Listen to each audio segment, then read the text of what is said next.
Welcome to the first story hour of 2022. China. And I'm LaQuanda. And we're continuing our mission of talking to our community about the importance of diversity in our community and recognizing that we live in a beautiful and diverse community. So we're gonna, again, every month be talking about topics that are unique to the month. And this month is Black History Month. And our friend Olivia made this beautiful backdrop for us. So everybody give props to Olivia because it came out amazing. And we've got some really fun stories picked out for you. You might recognize this if you are a longtime fan of the China and LaQuanda Story Hour. You might recognize the Little Legends books. We're pulling again from The Exceptional Men in Black History by Vashti Harrison. And I picked today a man named Dwayne McDuffie, who is new to me, but I saw that he's a comic book author and publisher, and I'm a big fan of comic books, so I've been really excited to learn about him. He was born in 1962 and he died in 2011. As a kid, Dwayne loved two things more than anything else: science and science fiction. He entered as many science fairs as possible and read all the comic books he could get his hands on. He always dreamed of one day bringing his passions together to become an astronaut, but in high school something happened that led him down another path. Just for fun, Dwayne shot a silly film about Batman. Everyone loved it, and Dwayne started to think he could create stories for a living. He graduated from the University of Michigan with a master's degree in physics, but in 1983 he moved to New York to attend film school.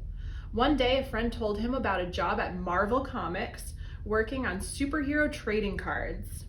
Dwayne quickly moved up the ranks at Marvel, writing for such characters as Spider-Man, Captain Marvel, and She-Hulk, while creating his own comic called Damage Control. While working in the comics industry, Dwayne noticed that there weren't a lot of characters of color, and the ones he did see didn't seem authentic. Dwayne decided to help make a change. In 1993, Dwayne and other Black comic creators formed Milestone Media. There, they could publish their own comics with a range of characters to represent their cultures. They told stories rooted in the issues of the day: racism, violence, poverty, and mixed them with the comic book favorites: shape-shifting aliens and giant mutants. Milestone eventually became the most successful minority-owned comic publisher ever. Its comic Static Shock was a huge success and got its own animated television series with Dwayne as a writer and producer.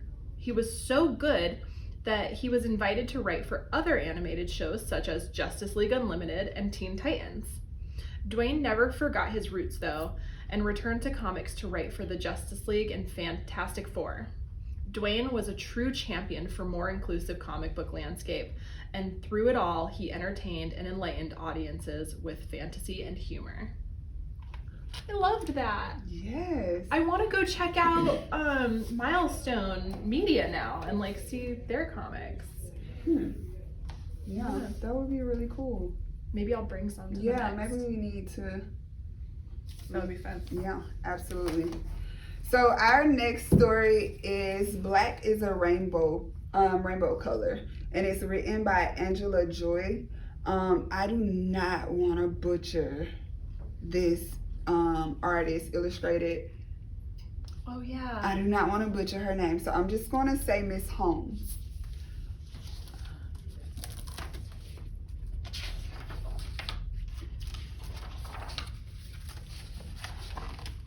Red is a rainbow color. Green sits next to blue, yellow, orange, violet, indigo. They are rainbow colors too, but my color is black, and there's no black in rainbows.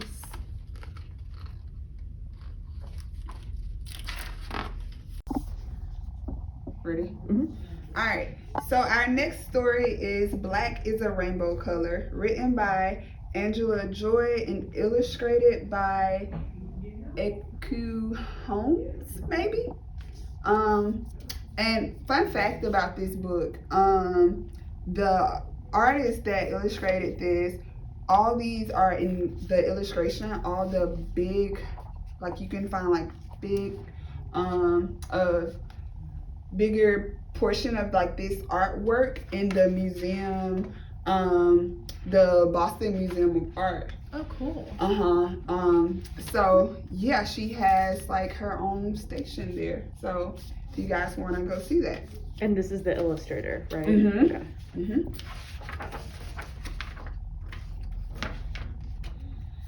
So red is a rainbow color. Green sits next to blue. Yellow, orange, violet, indigo, they are rainbow colors too. But my color is black, and there's no black in rainbows.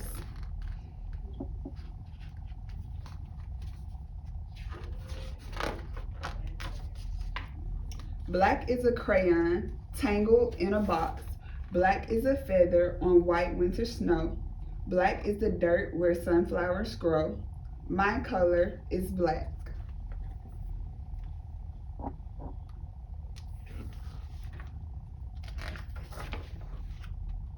Black are the braids in my best friend's hair. Black are the bottoms of summertime feet. Black are the soft circles that spin down the street.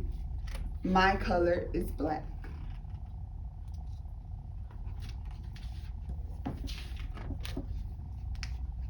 Black is rhythm. Black is blues. Black is sidewalking in spit shine shoes.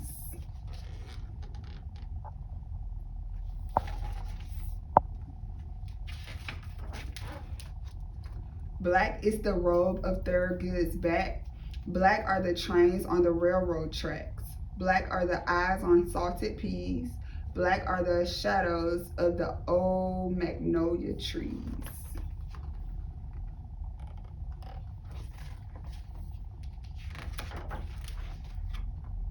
Black is the molasses from tall sugar cane. Black is soft singing. Hush now, don't explain.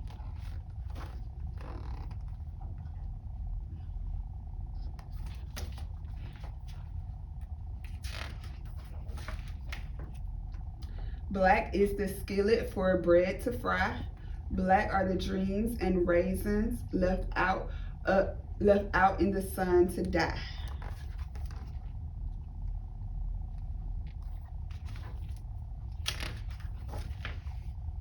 Black is the color of ink staining page. Black is the mask that shelter his rage. Black are the birds in cages that sing. Black is a color.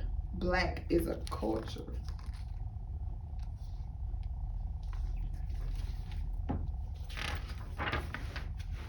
Black is history. Black is family. Black is memory. Black is community. Black is love that lives inside of me. My color is black.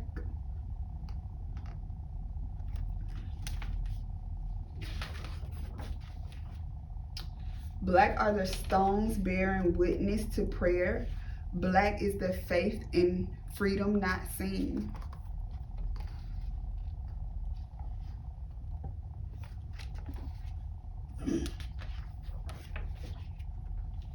Black was the man who gave the world his dream. Black is a color. Black is a culture.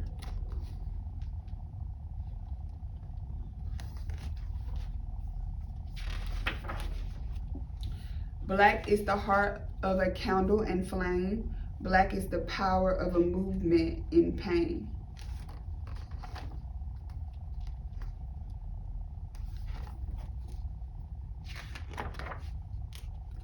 Black are the branches that carry my name, weaving, rapping, lifting, laughing, hoping, grasping, quiet, strong. Our color is black.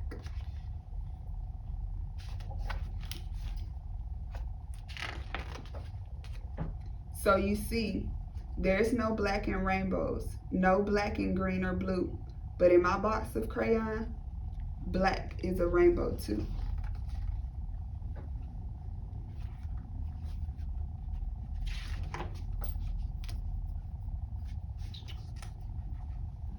So with this book, it's also a playlist that goes along with this book.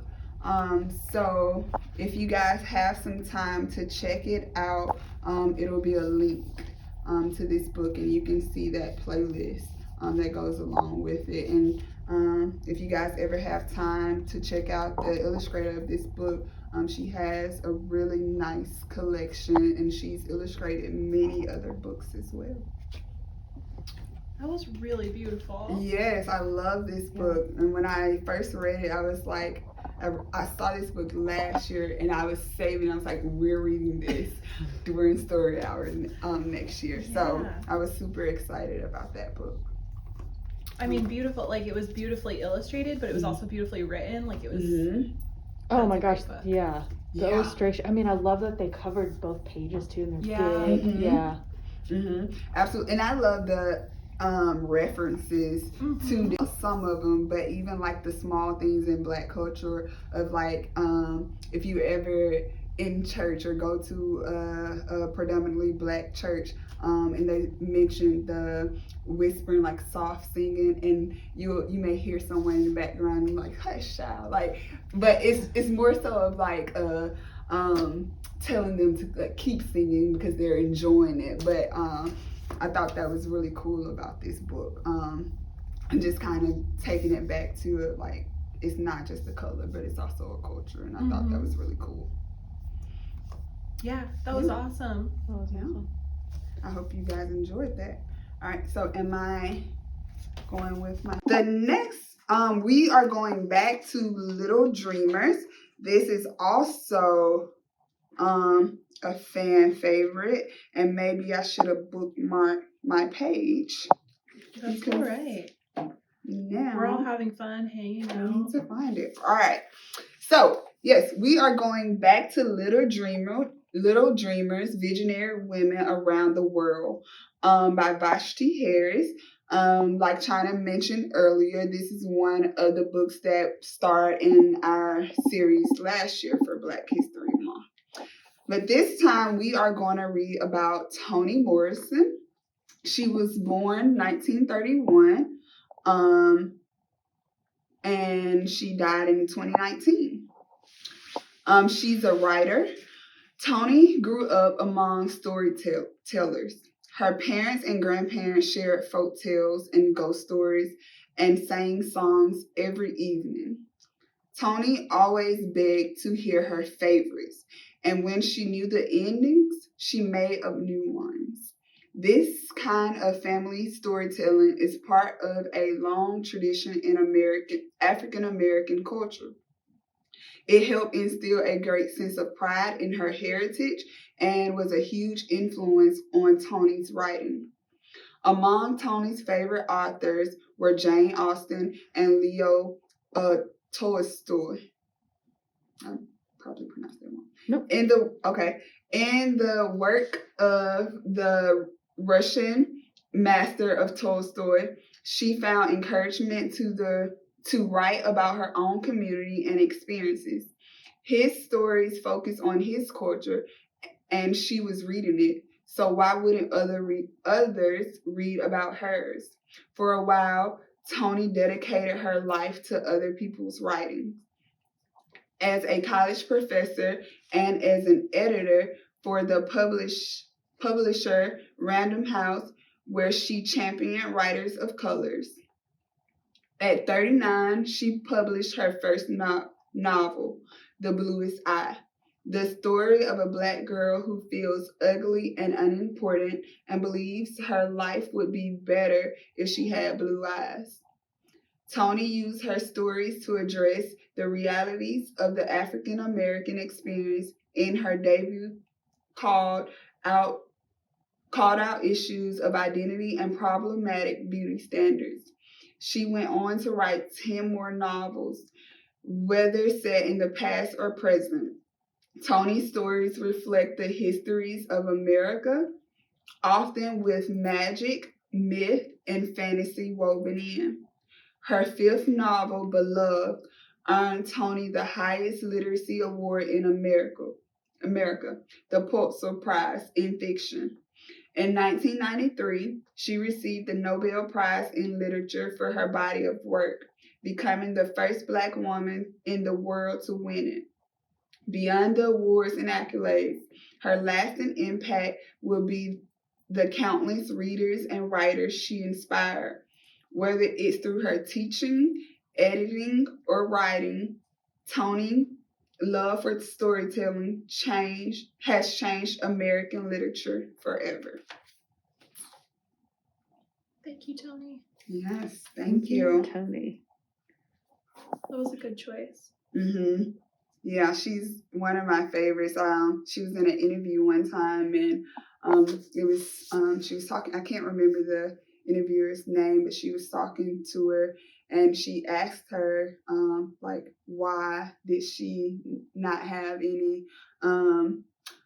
She never wrote about white people or other cultures, and she was like, she basically related back to like when you read other books that doesn't have any Black people, do you ever ask yourself why those writers never include people outside of like their own culture? And so she was a very inspiring woman, and I love to hear her interviews and her stories. So yeah, I think that was a great choice. Thanks, Olivia. Toni. Toni is the queen. She's awesome. For our last book, we're going to be reading Stacey's Extraordinary Words, which is written by Stacey Abrams, which I was really excited about. So I'm actually going to talk a little bit about Stacey Abrams before we go. And then also illustrated by Kit Thomas. And I was reading, because I had read Stacey's bio blurb back here, I had also read Kit Thomas's. So I'm going to read both of them because they're both really interesting. So Stacey Abrams is the 3-time New York Times bestselling author of While Justice Sleeps, Our Time Is Now, and Led from the Outside. She's an entrepreneur and a political leader, a tax attorney by training. She served 11 years in the Georgia House of Representatives, 7 as minority leader, and then became the 2018 Democratic nominee for governor of Georgia. She has launched multiple organizations that are devoted to voting rights, training and hiring young people of color, and tackling social issues. She's the founder of Fair Fight Action, Fair Count, and the Southern Economic Advancement Project. A small business owner, she co-founded the SageWorks Productions Incorporated, a media company. She has received degrees from Spelman College, the LBJ School of Public Affairs at the University of Texas at Austin, and Yale Law School. I'm like tired thinking about all of that. That's so much. Stacey Abrams is amazing. And then let's also learn about Kit Thomas, who's also known as Caitlin. They are a first-generation St. Lucian American author, illustrator, and graduate of the Ringling College of Art and Design with a BFA in visual studies. Kit's mission is to celebrate Black culture with their drawing and to encourage inclusion in all forms of art, as they found it hard to see themselves properly represented in the media that they enjoyed growing up. They have worked with such companies as Netflix, Hasbro, and Cartoon Network. Stacey's Extraordinary Words is their debut picture book. So congratulations, Kit Thomas, because I already love the illustrations. Absolutely. Okay, Stacey's Extraordinary Words by Stacey Abrams and illustrated by Kit Thomas.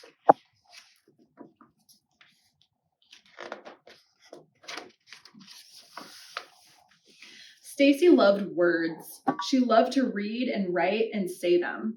She adored fun words, long words, unusual words, words with wonderful histories and weird combinations. Whenever Stacey learned a new word, it was like making a new friend. First, she would find the dictionary. Then she would look up where the word had come from and learn its secrets. Did any of its letters hide and stay quiet? Like the P in ptarmigan, a bird that lives in cold northern regions.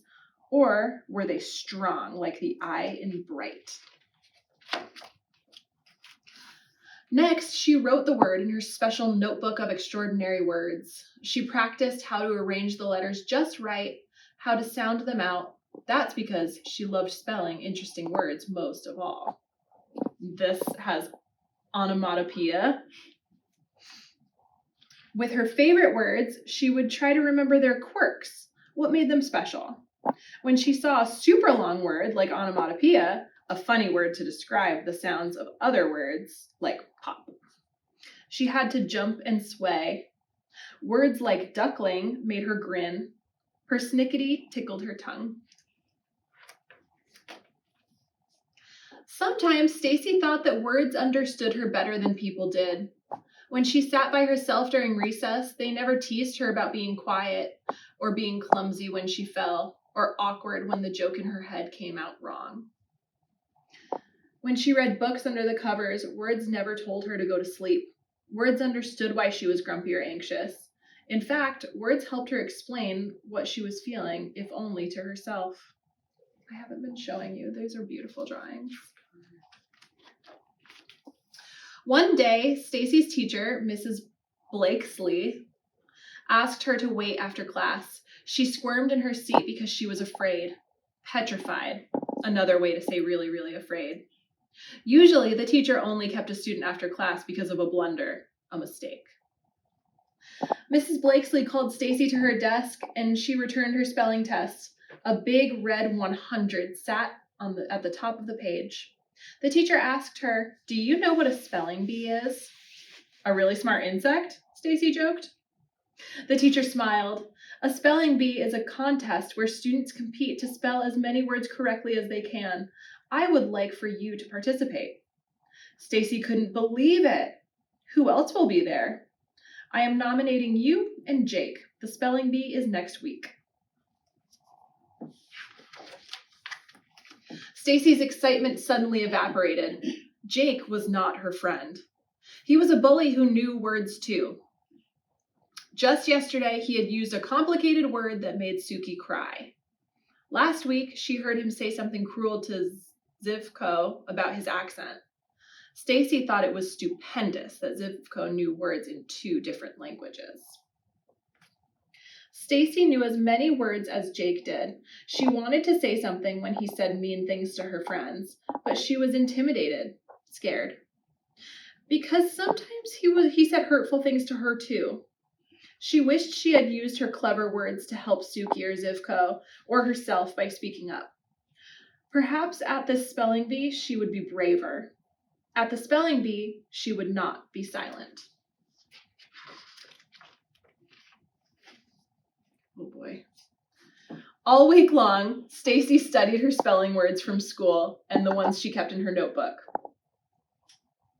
Still, the spelling bee felt as far away as the longest word she had ever seen. Sesquipedalion? A fancy way to describe words with lots of syllables. That's just cruel. Right. The days of the week were monotonous, torturous, and sluggish. Every hour felt longer and longer. Stacy wished for the week to whisk its days away. Finally, the morning of the spelling bee arrived. Stacy walked into the county library with her mother, holding her hand tight. Mama gave her a big hug and whispered into her ear, "Just do your best. Your dad and I are very proud of you." Stacy followed her teacher to the room where the other students waited until it was time to go. Then they went onto a stage. The announcer explained the rules. Kids stepped up to the microphone one by one to get their word. If they spelled it right, the announcer told them so. But if they made a mistake, a bell would ring. The student would have to leave the stage. No do-overs. Stacy's turn finally came. Her stomach ached with nervous energy, but she was ready. Say the word, dither. Sound it out, dither. Spell it, D-I-T-H-E-R. That is correct. The announcer called on the next student and the next. Promptly, enormous, shutter, transportation, craggy, reception, village. Finally, only 3 contestants remained. Stacy and Jake and a girl from another school. The girl went up to spell her word. Ding! She had spelled chocolate without the second O. We are down to our final 2 contestants, the announcer told the audience. Jake took a long time to spell accept. Stacy got squeezed, but she remembered the lost letters she adored, like Q and Z. Jake tackled clambering. Clambering. Stacy conquered disengage. Then Jake defeated geometry. Stacy returned to the podium ready to do battle with her next word. She repeated it, she pronounced it, she spelled it. INSTANTANIOUS. Instantaneous. As she waited for the announcer, the bell dinged. I'm sorry, that is incorrect. The proper spelling is... Stacy couldn't hear the rest of what he said. Tears filled her eyes, but she stayed on stage like a good sport as Jake got his trophy and she received her second place ribbon. Everyone congratulated Jake, and so did she. Good job. Jake laughed and rolled his eyes. At least I know the difference between I and E.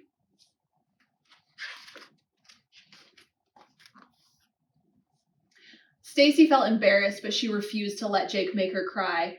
Well, I misspelled my word, but I do know how to be courteous. You should try it. She turned away and went to find her mom. If today were like one of the stories that Stacy loved the most, she would have won. And Jake would have learned that words were a gift that shouldn't be used to hurt people. But things didn't always happen that way in real life. Sometimes change was harder, and it didn't happen right away. Stacy felt a hand brush at her cheek. It opened her fist and smoothed out the ribbon. Mama? She put a butterscotch candy on top, Stacy's favorite kind. You okay? I lost. But you came so far, nearly to the very end. Not far enough. I got the letter wrong, and I didn't win. I failed. You only fail if you stop, her mother reminded her. I know there's a word for that. You know it too. Stacy thought about one of her favorite words, perseverance. PERSEVERANCE. Exactly. So let's go home and learn more words. There's always next year. Stacy imagined all the words she had yet to meet, new words and new ways to speak up and help others. She'd find them all. No, Mama, there's always tomorrow. That's the end. There's an author's note here from Stacey Abrams. But I will let you guys read that if you so choose. That concludes Story Hour. I love that book. I love it too. Yeah. It had a lot of good messages, I think. Like her consistency today in like what she's doing in Georgia and those things, like just keep going. She didn't win the Georgia's governor race, but she's still going and she flipped Georgia. Yeah. So she's definitely. What are you doing, Jake? We're still here. Things are a little bit different. You might have noticed you're not watching this live, and that's okay because we're editing, and it's needed. So it's gonna be bigger and better. It's gonna be bigger and better. We're so excited to see what the rest of this year brings and what else we can do to engage in our community and learn more about different cultures. Until next time. Yeah. If you guys have any good books for upcoming months, message us. Yeah, message us. Put them in the comments. We'd love to hear about them. Bye, guys.